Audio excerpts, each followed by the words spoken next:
Selamat pagi dan salam sejahtera untuk kita semua. Terima kasih atas waktu dan kesempatan yang telah diberikan kepada kelompok kami. Kami berasal dari kelompok 5 akan mempresentasikan hasil kerja diskusi kelompok kami dengan tema Laporan HACCP Gudeg Jogja. Pertama-tama perkenalkan nama lengkap saya Mariana Rosmita Mau dan rekan saya Junifer Christian Mangkopa dan Larissa Dila Fajrin. Pertama, penjelasan HACCP Gudeg Jogja. HACCP adalah suatu sistem jaminan mutu yang mendasarkan kepada kesadaran suatu perhatian bahwa akan timbul pada berbagai titik atau tahap produksi, tetapi pengendaliannya dapat dilakukan untuk mengontrol bahaya-bahaya tersebut. Kunci utama HACCP adalah antisipasi bahaya dan identifikasi titik pengawasan yang mengutamakan kepada tindak pencegahan daripada mengandalkan kepada pengujian produk akhir. Salah satu jajanan khas Jogja yaitu gudeg. Pada jajanan gudeg perlu dilakukan tindakan HACCP, mengingat bahan baku dari gudeg ini berupa daging ayam yang rentan terhadap bahaya biologi, fisika, dan kimia. Selain bahaya yang berasal dari bahan baku, bahaya juga dapat timbul pada saat penerimaan maupun persiapan bahan baku. Bahaya tersebut timbul bila kualitas bahan tidak sesuai standar, ada kontaminasi dengan bahan makanan yang lain, dan kebersihan alat pada waktu digunakan. Oleh karena itu, kami mencoba menerapkan HACCP pada pengamatan penelitian tentang pengawasan mutu jaminan gudeg Jogja. Deskripsi produk.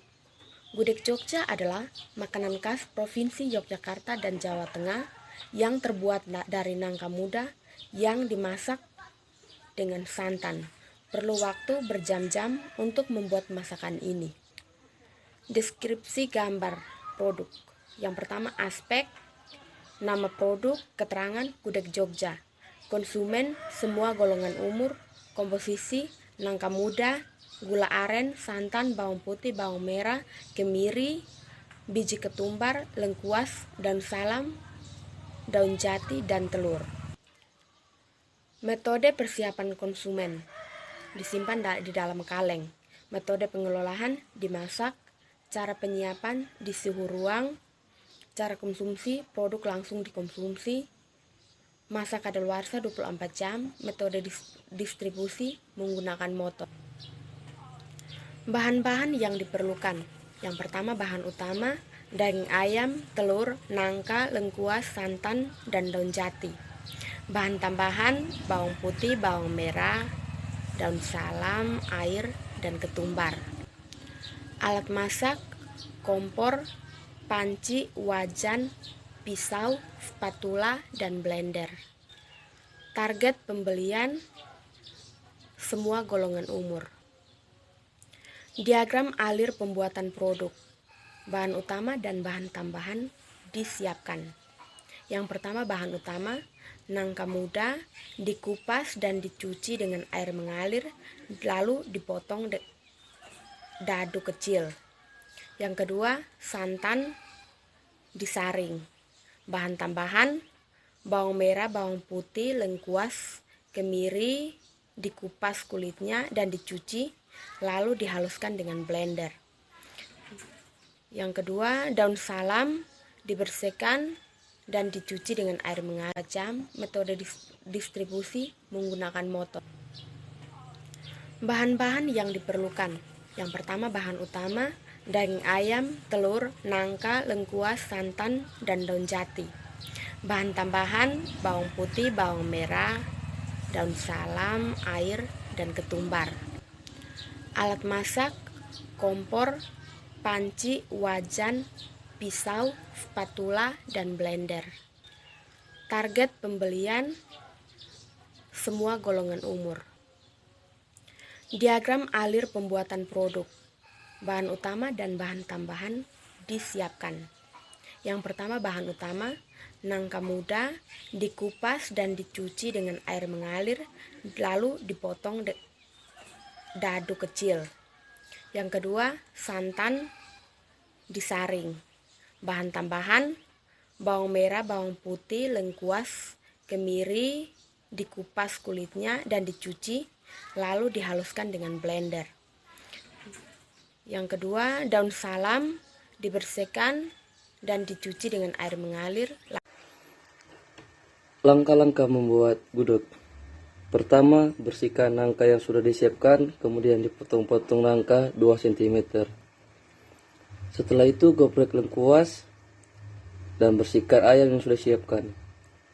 Jika ayam sudah dipotong menjadi 4 bagian, haluskan bumbu-bumbu. Setelah itu siapkan panci yang mau digunakan, lalu masukkan semua bahan-bahan gudeg ke dalam panci, terkecuali ayam.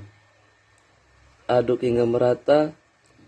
Nah, setelah itu masukkan semua bahan sambil diaduk sekali sampai cairan dalam panci tersisa setengah bagian. Setelah itu masukkan ayam. Kemudian tutup panci, masak menggunakan api kecil sampai kuah mengering. Waktu yang digunakan tidak menentu, bisa 1 jam, bisa 2 jam, tergantung kuahnya mengering. Nah, kemudian setelah itu dikeluarkan dari panci dan jadilah gudeg Jogja. Identifikasi HACCP bahan baku. Yang pertama, penerima bahan baku A. 1. Daging ayam. Jenis bahaya, kontaminasi bakteri pada saat produksi. Penyebab bahaya, mikroba. Tindakan pencegahan, memilih ayam dengan kualitas terbaik.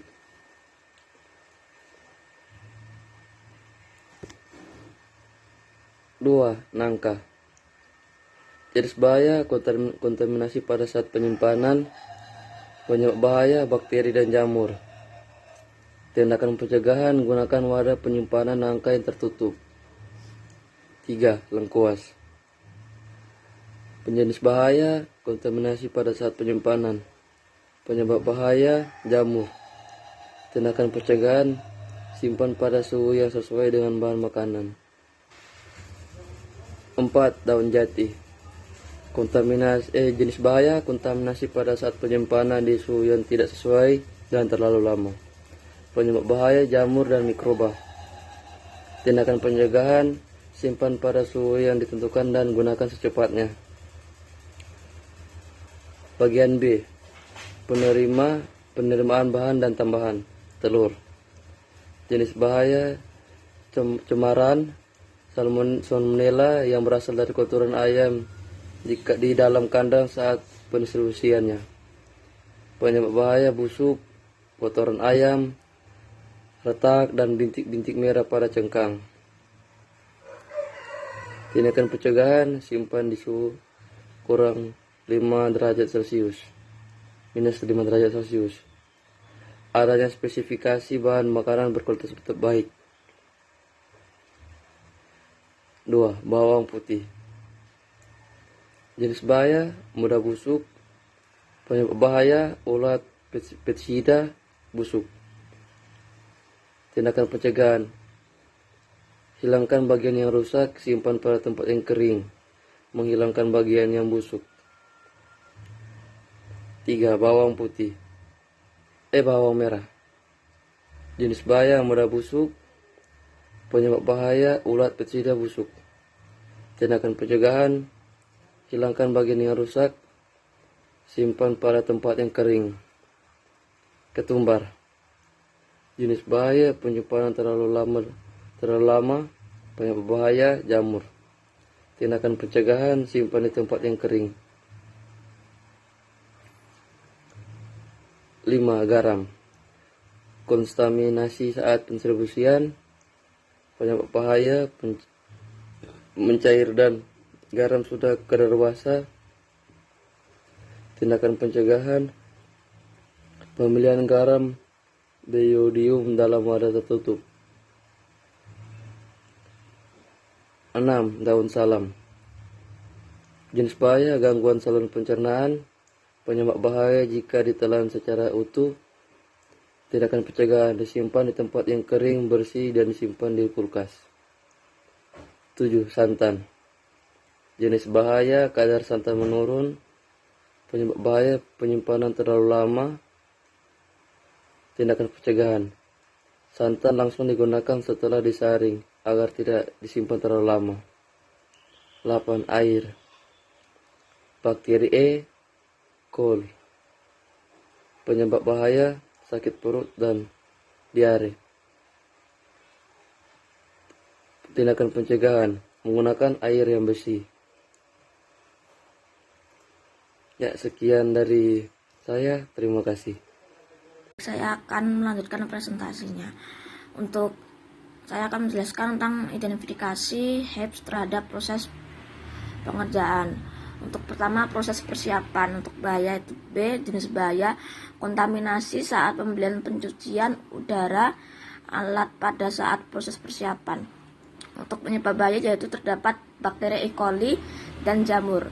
Untuk tindakan pencegahan, gunakan bahan makanan yang berkualitas baik, menggunakan air bersih dan mengalir, menggunakan penutup kepala, masker, sarung tangan plastik, dan celemek. Untuk probabilitasnya yaitu M, untuk keparahan yaitu H, untuk signifikansi yaitu S. Lalu yang kedua, proses dimasak. Untuk bahayanya yaitu K, untuk jenis bahaya: kontaminasi pada saat produksi dan pada alat yang belum higienis. Untuk penyebab bahaya yaitu logam berat dan zat kimia. Untuk tindakan pencegahan, melakukan uji laboratorium serta adanya larangan untuk tidak menggunakan zat yang bukan khusus untuk bahan tambahan pangan. Untuk probabilitasnya yaitu M, untuk keparahan yaitu H, untuk signifikansi yaitu S. Lalu yang ketiga adalah proses saat memasak. Untuk jenis bahayanya yaitu B, untuk jenis bahaya pada saat proses. Untuk penyebab bahaya yaitu mikroba. Untuk tindakan pencegahan yaitu pemasakan harus benar-benar matang. Untuk probabilitas yaitu L, untuk keparahan yaitu M, untuk signifikasi yaitu NS. Dan yang terakhir adalah proses distribusi. Untuk bahaya untuk B, untuk jenis bahaya terdapat banyak bakteri pada saat pendistribusian. Penyebab bahaya yaitu bakteri. Untuk tindakan pencegahan yaitu higienis dan sanitasi alat ruangan dan pendistribusian dengan wadah yang tertutup saat pengemasan makanan. Untuk probabilitasnya yaitu M, untuk keparahan yaitu H, dan untuk signifikasinya yaitu S. Lalu saya akan menjelaskan tentang titik kendali kritis lumpia goreng. Untuk tahapan proses penumisan, batas kritis yaitu menggunakan masker dan penutup rambut serta selalu diperiksa selama penumisan. Untuk yang kedua yaitu penggorengan. Penggorengan menggunakan masker dan penutup kepala. Untuk tindakan pencegahan yaitu higienis dan sanitasi alat ruangan dan pendistribusian dengan wadah yang tertutup saat pengemasan makanan. Untuk probabilitasnya yaitu M, untuk keparahan yaitu H, dan untuk signifikasinya yaitu S. Lalu saya akan menjelaskan tentang titik kendali kritis lumpia goreng. Untuk tahapan proses penumisan, batas kritis yaitu menggunakan masker dan penutup rambut serta selalu diperiksa selama penumisan. Untuk yang kedua yaitu penggorengan. Penggorengan menggunakan masker dan penutup kepala serta selalu digoreng oleh pihak memproduksi dengan suhu yang sesuai. Untuk selanjutnya yaitu distribusi.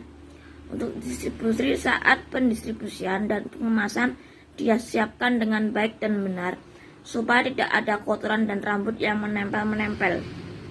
Nah, untuk kesimpulan pada proses penerapan pembuatan gudeg Jogja terdapat beberapa bahaya yang mungkin terdapat di beberapa tahapan produksinya. Dari hasil analisa bahaya berdasarkan pengamatan Tahapan-tahapan yang termasuk CPP dalam pembuatan gudeg Jogja adalah pada proses pemasakan.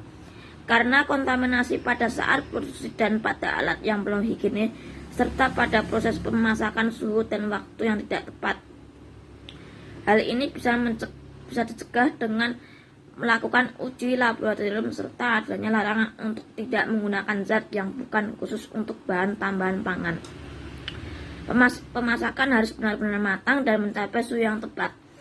Untuk saran yang pertama, harus memperhatikan higienis dan sanitasi pada tiap proses produksi, mulai penerimaan hingga distribusi dari makanan dikonsumsi. Misalnya dengan selalu menggunakan sarung tangan saat pengemasan makanan.